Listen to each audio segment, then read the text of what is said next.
Сәлеметсіздер ме, құрметті көрермендер? Ас атауы нан деген біздің ежелден келе жатқан қазақта қазақ аналарымыздың көмбеге нан пісіреді, қазан жаппас деген нанын сіздерге ұсынам. Соның жасалу, нанды илеу тәсілінен бастап сіздерге ұсынғалы отырмын. Міне қазір бастаймын. Өздеріңізге қанша керек дүниені дайындап аласыздар. Міне ұн, 2 ас қасық тұз, 1 ас қасық сметана, 1 жұмыртқа, 15 грамм дрож. Дрожды 10-15 минут бұрын суменен, кішкене суменен қант араластырып қойып қоясыздар. Ол көпсі керек, көпсігеннен кейін барып қана қосасыздар. Әйтпесе сухой порошок нанның дәмін бұзады. Мен енді бұл нанды табиғи кәдімгі сиырдың сүтінен илейін деп отырмын. Соны бастайын, бісміллә деп. Міне біз тұзымызды мына сүтке араластырамыз. Тұз әбден еру керек. Сүтті қатты ыстық емес, онша суық емес, жылы болу керек. Сүт кәдімгідей жылы болу керек. Жылы болған себебі дрож ыстық болса, дрож күйіп қалады. Сүтіңіз жылы болса, нан жұмсақ жақсы ашиды. Қазір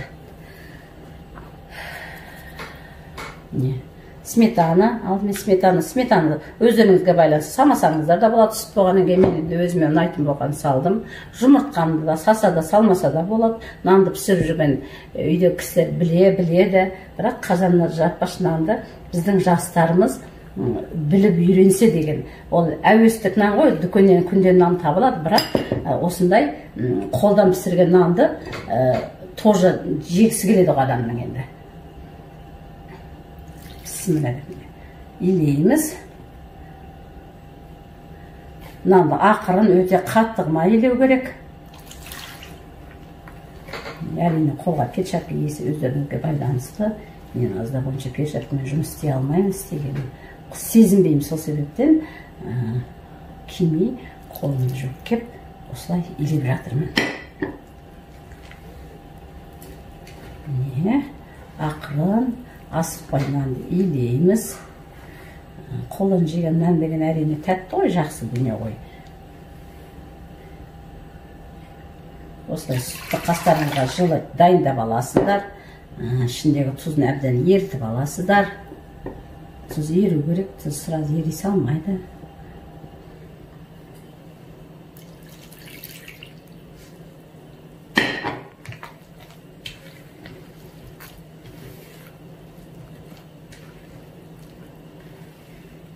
Бұрынғы кезде духовкада болмаған осындай тәсілменен қазанға, көмбеге аналарымыз нанды пісіріп, дәмді қып, үйіндегі бала шағаға, отағасына нанды ұсынып, жаңағы қуантқан. Нан деген өздеріңіз білесіңдер, ас атасы, нан жұмсақ болу керек. Әр үйдің дастарханда нан болу керек. Нан болса көңілімізді тоқ болады. Сол себептен құрметті көрермен, осылай нанды ақырын илеп, жасап, біздің жас келіндеріміз, жас буын қыздарымыз үйренсе, ол жаман емес деп ойлаймын. Жақсы, дүкеннен ашаған нан жеп жүргенше, қолдан жасап жеген анда-санда, ол да дұрыс қой деп ойлаймын. Сіздерге осыны ұсынамын, жасап көріңіздер. Құрметті көрермен, осындай асықпай, баппен, сүтіңіз немесе суыңыз жылы болу керек. Нан ашытып жүрген адамдар біледі ғой. Осылай нанды ақырын, қатты баспай, илеп қойып қоясыздар. Ол 1 сағат, 1 жарым, 2 сағат көлемінде нан ашып көтерілу керек. Әбден көтерілген кезде ғана барып, сол кезде пісіреміз.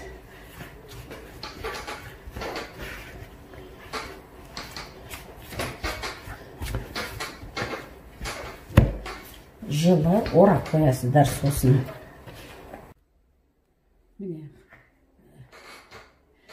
құрметті көрермен, нанды осылай жұмсақ қып илеп, сосын жылы жауып қойып қоямыз. Нанның илеу тәсілін өздеріңізді көріп отырсыздар. Әбден илеу керек, бәр жері араласу керек, жұмсақ болу керек. Жылы, ең бастысы нан жылы болу керек. Жылы болса, илеген нанымыз ол жақсы ашиды. осылай елеп сағаттың наны өзі көтеріледі. Мындай душевый пленкаменен жабасыздар.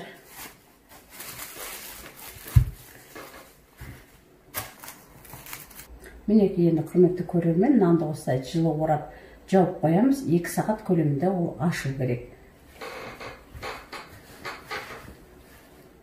Нанымыз ашыды. Енді бұны аздап күлшелеп аламыз. Осылай кішкене жаймалап аламыз. Сонан кейін барып қазанның ішіне салғанда тағы да бетіне қолымызды солап, сосын былай жасаймыз. Қазір артық бұрынын жасауға болмайды, өйткені ол жарып кетеді. Ал құрметті көрермендер, сіздермен бірге эфирда Асия ханым. Міне бүгін жаңаға мына біздің анамыз Жамалдың ошағы. Осы ошаққа жаңа қазан жаппас нан пісіреміз. Алдымен отты жағып қойдық. Қазанның іші бос болмау үшін қазанға су құйып қоямыз. Ол су әбден қайнап таусылғаннан кейін барып нанды саламыз. Қазан сол су арқылы қызады. Құрғақ қазанды қыздыруға болмайды, ол жарылып кетеді. Қазір қазына от судың бәрі таусылғаннан кейін ішіне нанды саламыз. Бәрекелді. Бәрекелді, иә.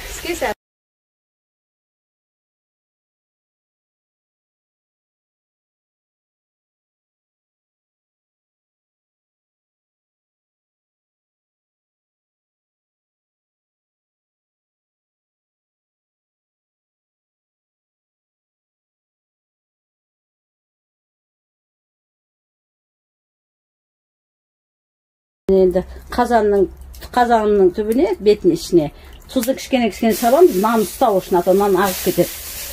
Осы жетеді. Түсіре.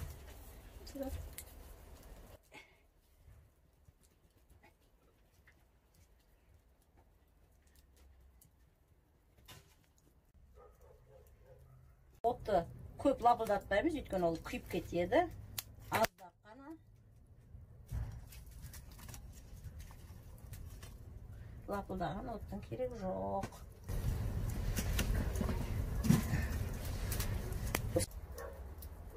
Құрметті көрермен, нан пісу процесі жүріп жатыр. Қазір піскеннен кейін көрсетеміз. Астында от лапылдап жанбайды. Қазан жаңа қызған, соның өзі қызған табына, жаңа қалған түбіндегі шоққа тұрады. Одан от жақсаңыз асты күйіп кетеді. От тек қана үстінде ғана жағылады. Міне, құрметті көрермен, 5 минут өтті, біз қазір ашып қараймыз. Пісейін деп қапты. Жақындап, ана ішін көрсет. Бәрекелді. Пісті. Міне, отты былай қоямыз.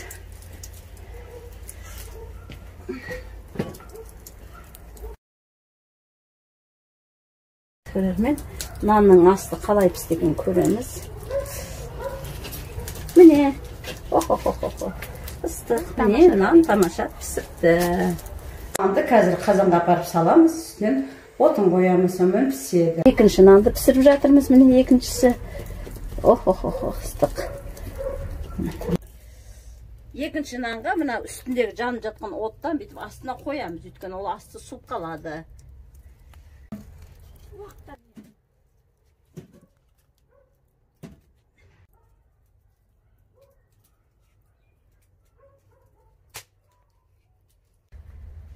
Міне, екінші нанымыз да дайын болды.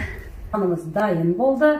Қазір үзіп дәмін көреміз. Алдымен осы үйдің, біздің үйіміздің берекесі, көнінің көзі, анамыз, анашымыз.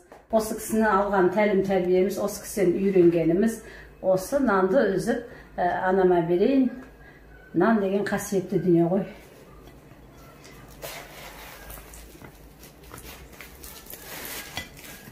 Ал енді чай ішейік осы нанменен. Нанмен чай ішіңіз.